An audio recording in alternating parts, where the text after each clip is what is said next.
Partnerem dzisiejszego odcinka jest firma Motus. Produkuje ona takie oto elektryczne hulajnogi, którymi można nie tylko w mieście wyskoczyć po bułki, ale również zwiedzać dalmatyńskie wyspy. To właśnie jest przed nami dzisiaj. Dalmacja, Teatrum Mundi.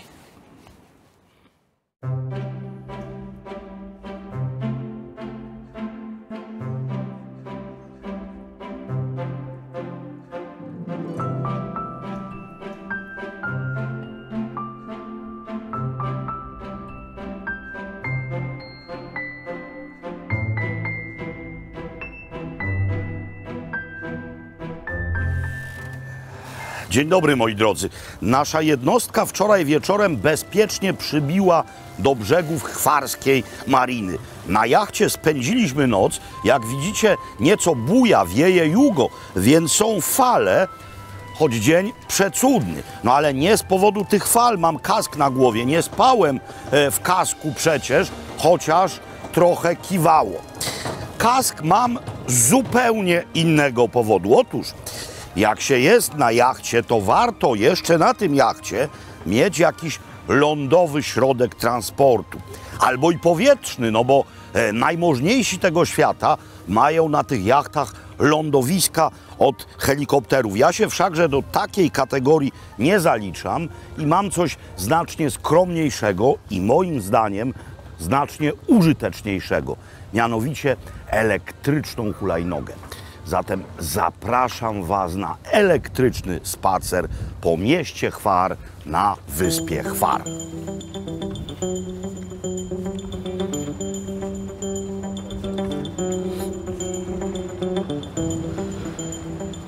Chwar należy do tych wysp, po których można jeździć samochodami, bo po niektórych wyspach dalmatyńskich samochodami w ogóle się nie jeździ. Ale tutaj nie przybijają promy samochodowe. Ten, który za chwilę odpływa, to prom, szybki prom pasażerski. Samochodowy przypływa do miejscowości na drugim krańcu wyspy, do miejscowości Stary Grad. Ale po co tu przyjeżdżać samochodem, skoro można przypłynąć i tak jeździć? To maleństwo jest kapitalne. Kask wskazany to zasuwa nawet 40 na godzinę, albo i więcej, jak ktoś jest bardzo lekki, czyli ze mną 80.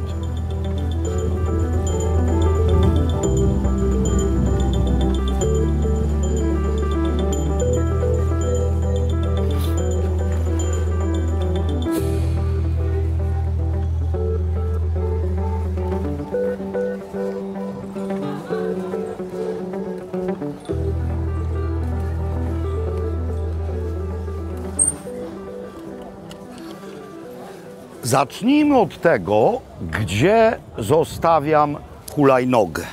No, to jest miejsce nie byle jakie. Najstarszy, mianowicie miejski teatr na świecie. Tak jest. Rok 1612. Teatry były dworskie, a to był teatr miejski. Tutejsi mieszczanie składali się właśnie po to, by móc mieć swoją własną scenę. Zobaczcie Państwo na tę nienaruszoną, starą tkankę miejską. Historia niezwykle długa, no bo na wyspie mieliśmy już w IV wieku przed Chrystusem kolonię grecką.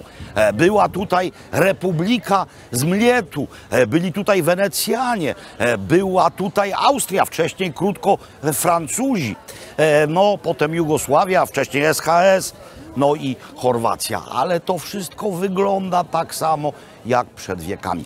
Jedna rzecz jest niezmienna, niezależnie od władzy państwowej, mianowicie południowy ciąg do kawiarni. Kaficze to są instytucje.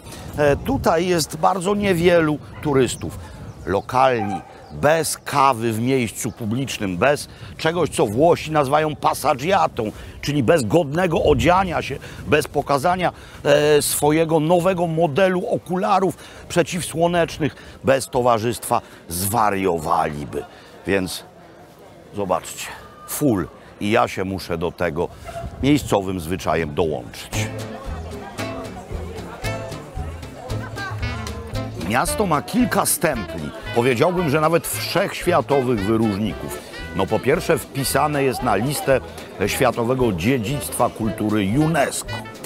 Jeszcze w XIX wieku zostało wpisane na listę Luftkurortów, czyli kurortów zdrowotnych słynących z dobroczynnego wpływu na człowieka. Musicie wiedzieć, że w czasach austriackich Opatia dzisiejsza, czyli abacja ówczesna, czyli Kwarner, to jest bardziej na północ, była zwana austriacką Rivierą, natomiast wyspa Hvar była zwana austriacką Maderą, bo rzeczywiście pewne z Maderą skojarzenia, zwłaszcza gdy przybędziemy tutaj zimą bezlitosną na kontynencie, mamy. Natomiast ostatnimi czasy miejsce, zwłaszcza miejscowość Hvar, porównuje się do Monte Carlo. Tak, teraz w marinie tłok niewielki, jak widzieliście, ale w sezonie to właśnie tutaj eleganccy państwo zjeżdżają swoimi wodnymi jednostkami i w okolicznych, w zasadzie niezliczonych restauracjach zostawiają pieniądze ku uciesze miejscowych. W elektrycznych hulajnogach miejskich, takich do wypożyczenia, przeszkadzają mi dwie rzeczy. Po pierwsze, jak się jedzie po bruku, to wypadają plomby z zębów. Tutaj tego nie ma, ponieważ deska jest solidnie amortyzowana. Po drugie, takie hulajnogi są porzucane byle gdzie i tarasują chodniki. No ale ta nie jest wypożyczana, ta jest nasza, ta jest znacznie bardziej kosztowna. No więc nikt czegoś takiego nie będzie porzucał.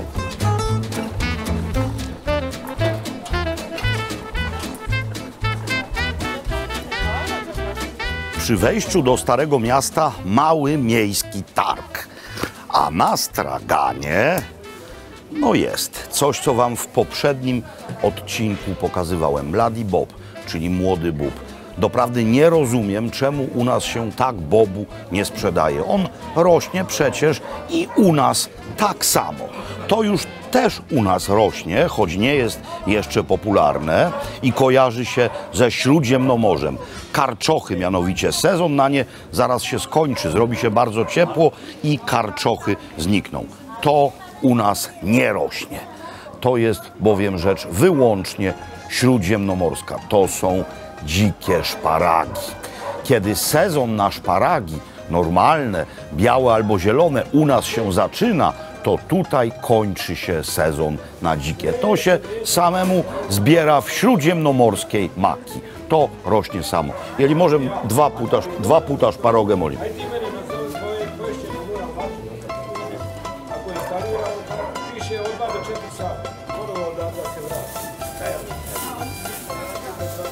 Hvala.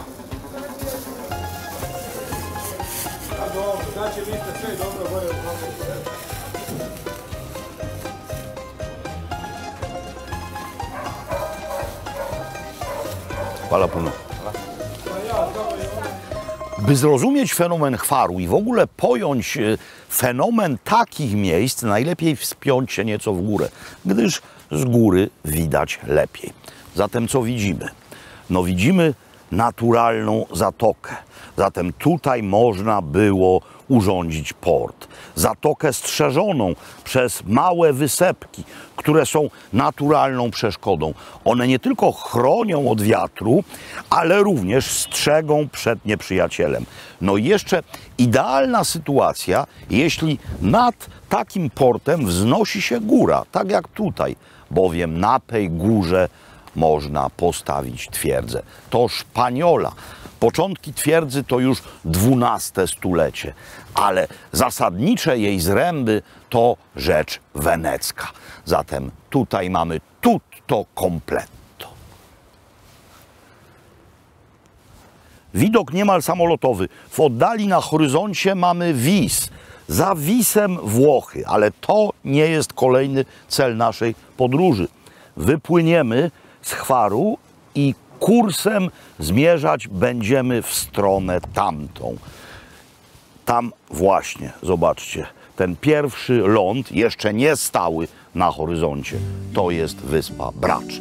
Tam teraz zmierzamy. Dziarskim, marynarskim krokiem wkraczam na górny pokład. Bracz już jest w zasięgu 20 minut żeglugi, ale to jeszcze chwar. Zatrzymaliśmy się tu, żeby coś zjeść, a jeśli nic dookoła nie ma, to na pokładzie, żeby coś zjeść, trzeba coś ugotować. Zanim zacznę to robić, spójrzcie na to molo. One wszędzie w Dalmacji wyglądają niemal tak samo, bo powstały w jednym czasie. To Austro-Węgry. Koleje, mosty, mola oraz szkoły. To właśnie zasługa Austro-Węgier. Natomiast zasługą miejscowej przyrody, jak już wiecie, są też szparagi. Co się z nimi robi? No, trzeba je najpierw umyć, trzeba je ugotować, ale przed ugotowaniem obrać. Białe szparagi, te grube, obiera się ze skórki, zielonych nie. A tym odrywa się zdrewniałą końcówkę. Jak się to robi? Trzeba po prostu nagiąć takiego szparaga. Zobaczcie, tutaj jeszcze się nie łamie. Znaczy, że jest zdrewniały, a tutaj się łamie. Więc to, co zostanie w dłoni, gotujemy. Na tym można zrobić wywar, można zrobić sos. Tym się zajmiemy potem i zrobimy to w kambuzie. No jak się wrzuca szparagi do wrzątku, nie trzeba pokazywać. Pokażę wam, jak się tutaj je. Ale zajmiemy się sosem. Sosem bardzo prostym. Takim, który można zrobić z powodzeniem na jachcie. Jak wiadomo, jacht, nawet jeśli jest duży, to nie może być w 3/4 zapełniony skrzyniami z jedzeniem. Więc trzeba mieć różne podstawowe rzeczy. Więc ja z tych podstawowych rzeczy zrobię teraz sos do makaronu. Pierwsza podstawowa rzecz, dużo czosnku i ten czosnek trzeba posiekać. Druga podstawowa rzecz, zwłaszcza w tej części świata, to mianowicie fileciki z sardeli, czyli z anchois. Rzecz, która się nie psuje, bo jest to ryba solona. I oczywiście nie da się zjeść tego potwornie dużo, no dlatego, że jest bardzo słone, ale da się tym doprawiać różne dania. No i to często też na przystawkę w Dalmacji na stołach leży, do tego parę kaparów. Obłędne. Weźmy kilka, to będzie baza sosu. Można to posiekać, choć jest to niekonieczne, ponieważ pod wpływem temperatury na patelni to się rozpadnie, więc po prostu kilka ciachnięć nożem. I teraz, żebyście już zobaczyli całe boskie trio, przepraszam, oblizuję paluchy, ale one smakują czosnkiem i anchois w tym momencie, więc są całkiem smaczne. Byście już mieli teraz całe boskie trio razem, to mamy tutaj liute papricice, czyli peperoncini, liczba mnoga, peperoncino, liczba pojedyncza, suszone, ostre papryczki. I teraz już niespiesznie możemy przenieść się, wytrę jednak łapy, bo wiem, są wśród was tacy, którzy nienawidzą, jak oblizuję palce, no ale każdy to przecież robi. No, co, mam gotować tutaj w rękawiczkach chirurgicznych i udawać, że jesteśmy w restauracji 18-gwiazdkowej? Wiecie, ja naprawdę nie lubię niczego udawać. Gdzie jest zapalniczka? Nie mam pojęcia, więc zaraz poproszę o zapalniczkę, a na razie zgodnie z logiką gotowania na patelnię, ona powinna być dość wysoka, wlewam całkiem sporo oliwy. Oliwa nie musi być wcale bardzo nagrzana, bo na zagrzanej zbytnio czosnek by się zrumienił, a nam zależy tylko na tym, żeby teraz to dostało temperatury takiej, aby się rybki rozpadły. Więc te dwie rzeczy z boskiego tria już tutaj wędrują, a trzecia, czyli papryczki, rozgniatam łapą. Zobaczcie, jak ta kuchenka daje. To jest zresztą nowa kuchenka, którą podesłał mi pan Wojtek. Panie Wojtku, serdecznie dziękuję. To po prostu daje niezwykle. Będziemy, myślę, często ją zabierać. Dobra, to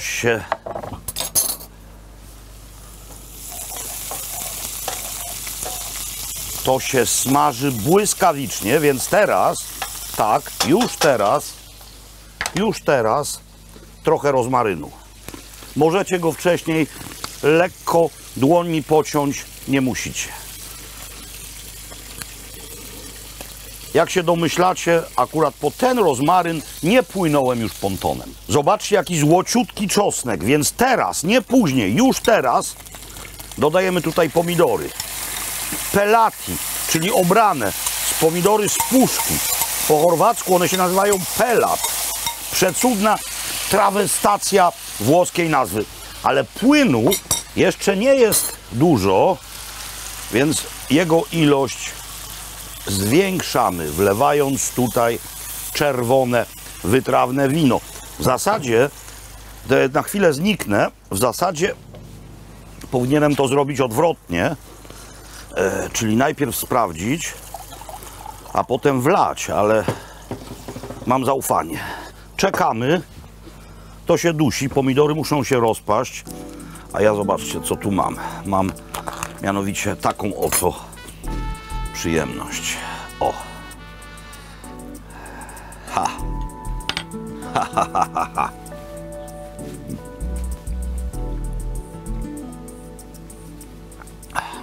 Żeglarskie życie jest piękne. Jest takie dobre. Ta kuchenka naprawdę daje tak jak tatarska konnica. No, wieje bryza, wieje jugo. Nie tylko jugo, ale też jakaś tu jeszcze bryza, tu się wiatry mieszają, a ja nie nadążam z dolewaniem płynów. No ale nie będę idiotą, nie będę wlewał płynów tylko na patelnię, chociaż i patelni się należy. Pamiętajcie, żeby mieć tutaj butelkę wina i podlewać, to będę również wlewał płyny w siebie. Co trzeba zrobić?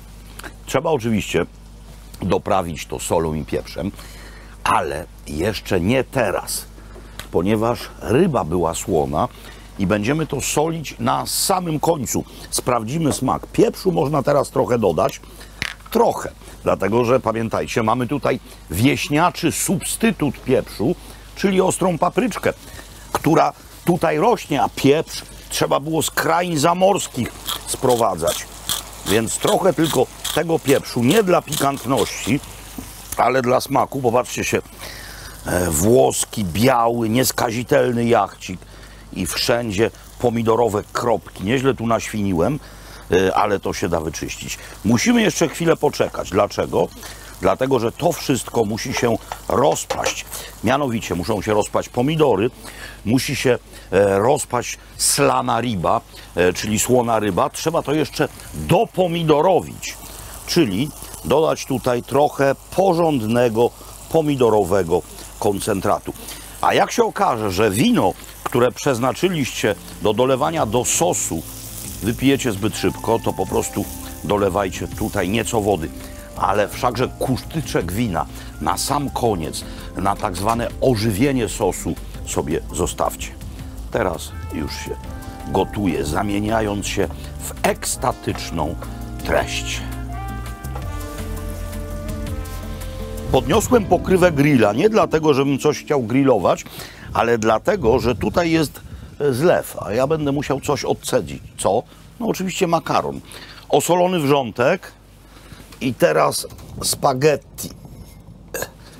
I zagarniam kilo makaronu. No teoretycznie ten garnek jest niewystarczająco duży na taką ilość makaronu, ale pamiętajmy, jesteśmy na jachcie. Trzeba będzie tutaj go stopniowo, w miarę jak dół zmięknie, wgniatać w powierzchnię osolonego wrzątku. Uda się na pewno. Makaron jest jeszcze niedogotowany, ale pamiętajcie, że on w tej gorącej wodzie dojdzie. A my mamy tutaj warunki jachtowe i na górze jeden palnik, więc trzeba również... Więc trzeba również ten sos zagrzać. Dobra, i teraz jeszcze jedna rzecz, mianowicie trochę tej wody, w której jest skrobia. To wszystko idealnie połączy sos. Woda jest słona, ale nie słona potwornie. To dochodzi, a to musi zacząć wrzeć. To się stanie za chwilkę. Bulgocze jak wnętrze islandzkiego wulkanu. Tutaj kiedyś mieszkali ludzie, 3 rodziny. Teraz to już są, zdaje się, wyłącznie tak zwane weekendice, czyli domy letnie. Dobra, pod tym gasimy, bo naprawdę mamy tutaj sytuację islandzką. I teraz tak, to doszło, odcedzamy i musimy mieć garnek. Musimy mieć garnek, żeby w tym garnku wszystko wymieszać. Czyli wsypujemy tutaj makaron, przekładamy to na stół, wlewamy tutaj szybciutko sporo oliwy i dodajemy tutaj sos. I wszystko bardzo, bardzo dokładnie mieszamy. Dlatego też ten sos jest tak bardzo ekstraktywny, gdyż jest go niedużo, ale ma niezwykle skoncentrowany smak.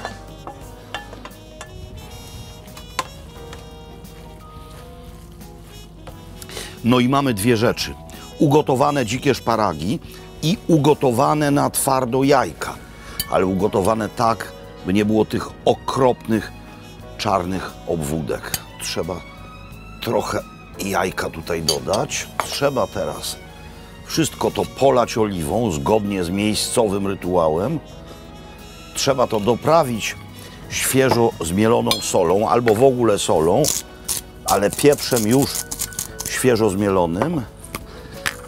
A obok stoi porcja makaronu. Gdybyście mieli jeszcze czarne oliwki, to oczywiście do tego sosu doskonale pasują czarne oliwki. Lepsze są te z pestkami, ale wtedy trzeba uważać, żeby nam nie wyłamały zębów. Gdzie jest jeszcze jedna łyżka? Nie ma jeszcze jednej łyżki, więc wyczyścimy tę łyżkę, po to by się nie pomieszały zawartości, bo tu mam ser. Oczywiście jesteśmy w Dalmacji, więc to jest ser z Pagu, paszki sir. Dobra. I co najpierw? Najpierw to, bo to jest ciepłe.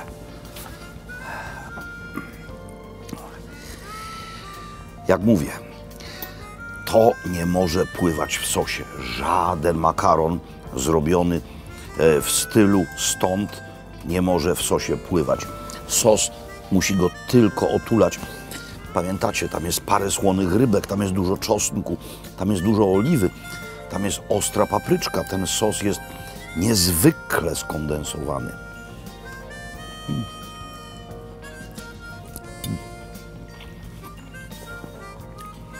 Ekstra. A to? No to jest po prostu cudo. To możecie zrobić w domu. Po to musicie tutaj przyjechać.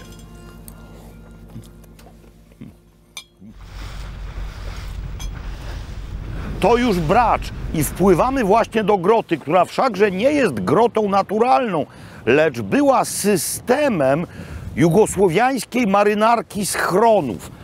Tutaj właśnie stacjonowały, tak jak i na Wisie, czy tak jak i na Lastowie, kutry torpedowe. Akurat z tym miejscem wiążą się moje cudowne wspomnienia. Pływaliśmy tutaj katamaranem.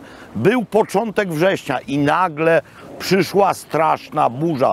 Uciekliśmy tym katamaranem właśnie tu do środka. A tam po lewej stronie stacjonowali miejscowi poławiacze tuńczyków. Musieliśmy liną, ponieważ tutaj dobiliśmy katamaranem, liną przedostać się jak Tarzan na drugą stronę, huknąć parę kieliszków rakii. Mieli też niezły staw, a potem była na naszym katamaranie rewizyta. Jezu, ja tu znowu jestem. Po raz drugi w życiu, zobaczcie. Tu są resztki takiej siatki maskującej. No i oni tu chyba są. No popatrzcie się, niewiarygodne. No tak, no w tej chwili ich nie ma, ale są talerze, są garnki, jest palenisko. Nie, no oni tu dalej są Boże, Dalmacja, niezmienne rzeczy. Ale ja dzisiaj chyba nie mam siły, żeby z nimi tak balować jak wtedy. Jezu, tak, są skrzynki na ryby. Myśmy robili tutaj, tak na drugą stronę. Buch, stałość. To są rzeczy, które kocham. Jeszcze parę lat temu to wszystko było porośnięte gęstym lasem piniowym. Ale Słoweńcy, turyści, rozpalili sobie tutaj grilla i wszystko totalnie się spaliło. Więc pamiętajcie, jak jesteście tutaj, zwłaszcza latem, nie używajcie otwartego ognia. Chyba że wpływacie do takiej jaskini. To jest bowiem kolejne miejsce dawnej jugosłowiańskiej marynarki wojennej. Akurat z tą dziurą żadne wspomnienia mnie nie łączą. Nie wpłyniemy tam zresztą, gdyż tam już coś stoi. Być może to są też bardzo fajni poławiacze sardynek albo tuńczyków, ale dopiero się muszę z nimi zapoznać. To następnym razem. Zasuwamy teraz z prędkością 20 przeszło węzłów. To jest nieco więcej niż 40 km na godzinę. Jak dzień się chyli ku końcowi, to bardzo często wychodzi słońce. Rano i wieczór. Słońce o tej porze roku jest zawsze. No i niestety o każdej porze roku, niestety dla Was, jestem ja. Nowy dzień, a zatem i obiecane słońce. Że wyspa Brač to już wiecie, ale nie wiecie jeszcze, że wpłynęliśmy do mariny w miejscowości Milna. Jest kilka sposobów na niezawodny sen. W moim wypadku jednym z lepszych jest wielka porcja spaghetti. Zatem poszliśmy spać. Jacht podłączony do prądu, jacht podłączony do wody. No i teraz śniadanie. Można je zjeść albo na pokładzie, wyskakując do najbliższej piekarni, a te są zawsze w promieniu niemal kilkudziesięciu metrów od mariny, albo po prostu usiąść w lokalu. W lokalu, no, który, jeszcze raz to pokażę, w lokalu, który od jednostki oddalony jest o 10 kroków. No i to jest właśnie życie.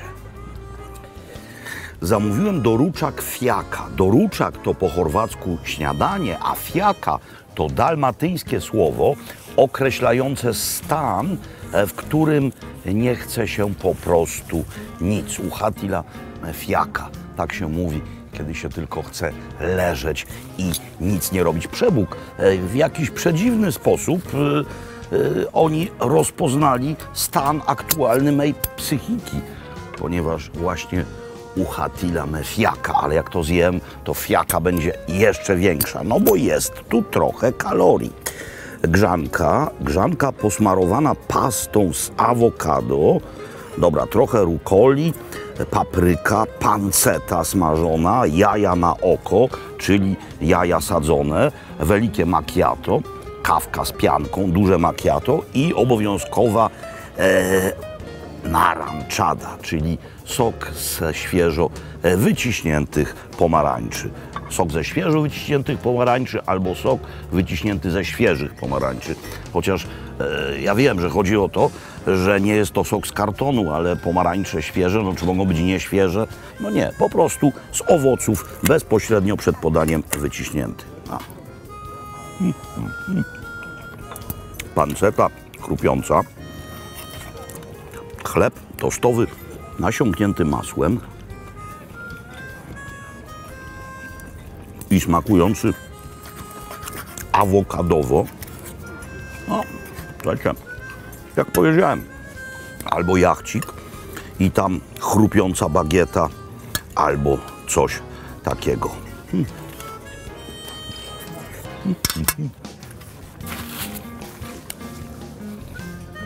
Ale jeść śniadanie w takim miejscu, tutaj, to nawet by mi smakowały kluski na mleku. Chociaż nie. Kluski na mleku, takie rozgotowane, rury w mlecznej zupie, nie. Nawet tu nie byłyby dobre. O ile Chwar to kurort niezwykle modny, głośny, słynący z nocnego życia, tak Milna jest miejscem cichutkim. Nie ma tutaj dyskotek, jest tylko dużo restauracji. No nie jest to miejsce tak jak Chwar antyczne, ale równie piękne, znacznie młodsze, XIX-XX wiek. To wzniesiono przeważnie w czasach Austro-Węgier. I właśnie to jest cudowne, że codziennie mamy inną możliwość. Pływając po Dalmacji, bardzo rzadko spędzamy kilka dni wyłącznie na morzu. Tutaj się pływa po to, by podpływać i by poznawać tę piękną krainę z zupełnie innej, z nadwodnej perspektywy. Zatem życzę Wam z całego serca takich doznań. No i życzę Wam oczywiście tradycyjnej stopy wody pod kilem. Navigare necesse est.